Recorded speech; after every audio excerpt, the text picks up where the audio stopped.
It shows that a man went diving in a reservoir late at night. However, 3 days later, it was discovered that parts of their remains were found more than a kilometer away from the reservoir. So what exactly happened? After the two dived underwater, why were they torn to pieces? And why did they appear a kilometer away? This incident occurred on January 4, 2024, in Belgium, at the Plattetal Reservoir. The reservoir covers an area of 351 hectares and has a 790-meter concrete dam. The reservoir clearly designates two areas, each 300 meters wide, as safe diving zones. Divers are required not to exceed a depth of 20 meters. However, surveillance footage showed that as dusk approached, two divers equipped with closed-circuit rebreathers and underwater scooters directly crossed the orange buoy warning line at 17:15. According to the data recovered from the dive computers afterward, Tris and Fred descended and didn't linger elsewhere. Slowly descending, they breached the 20-meter safety limit within minutes and continued towards the base of the dam, heading deeper.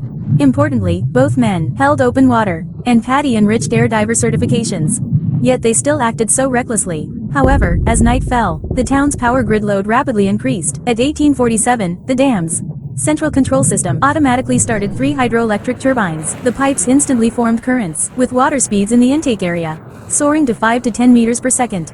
This speed was several times the maximum speed of their propulsion devices. The immense suction force quickly pulled them down to a depth of 40 meters. Under normal circumstances, the two would have been tightly sucked onto the protective screen, unable to escape until they ran out of air or died from organ failure due to continuous high-pressure water flow. There was also a possibility that their limbs were stretched to the extreme, causing dismemberment. Their bodies might even be torn apart. But in reality, due to maintenance cost issues, the protective screens had been removed back in 2021, so the two were directly sucked into the pipeline. That night, Fred's son noticed that his father hadn't returned all night. He tried calling him but got no response. By the morning of January 5th, he found his father's vehicle parked in the Reservoir Spring area parking lot. A sense of foreboding suddenly overwhelmed him. After searching in vain for 3 hours, he ultimately decided to call the police for help. The rescue team dispatched 10 professional divers with sonar equipment to begin the search. But after a full day of intensive searching, only damaged scooters and closed-circuit rebreathers were found downstream of the dam.